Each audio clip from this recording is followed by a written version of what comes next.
नेपाल में सत्ता परिवर्तन के बाद से भारत और नेपाल के रिश्ते फिर से सुधरने लगे हैं।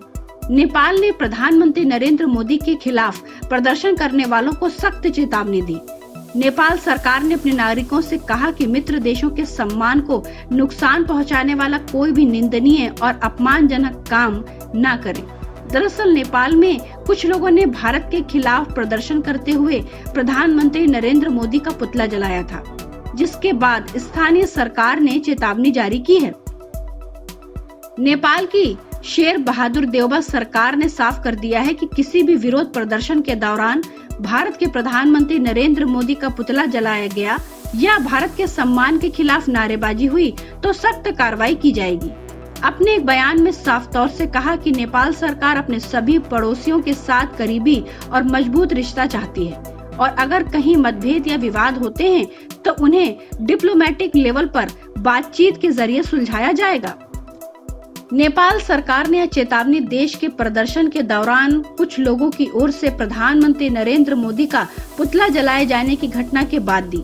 नेपाल गृह मंत्रालय की ओर से जारी बयान में कहा गया है कि कुछ दिनों से मित्र देशों के प्रधानमंत्री की छवि को धूमिल करने के लिए हो रही नारेबाजी, प्रदर्शन और विरोध में पुतला जलाए जाने की घटना सामने आई है।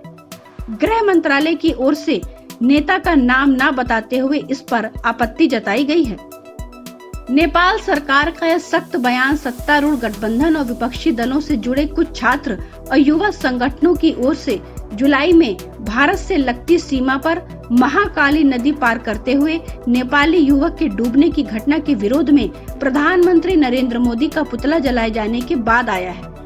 बयान में कहा गया है कि नेपाल सरकार की इच्छा सभी मित्र देशों के साथ दोस्ताना संबंध रखने की है और वह प्रतिबद्ध है कि ऐसी किसी भी गतिविधि को रोका जाए जिससे मित्र देशों के मान सम्मान को नुकसान पहुंच सकता है। इसके आगे गृह मंत्रालय की ओर से कहा गया है कि नेपाल की लंबी परंपरा पड़ोसी देशों के साथ विवाद को कूटनीतिक माध्यम से आपसी बातचीत से सुलझाने की हो रही है। भविष्य में भी कूटनीतिक पहल और आपसी बातचीत का इस्तेमाल किसी भी विवाद को सुलझाने के लिए किया जाएगा। इसके साथ चेतावनी देते हुए बयान में कहा गया है कि गृह मंत्रालय पड़ोसी देशों को निशाना बनाने वाली गतिविधियों को रोकने के लिए कार्रवाई करेगा और उन लोगों को सजा देगा जो ऐसी गैर कानूनी गतिविधियों में शामिल होंगे। Bureau report, public news.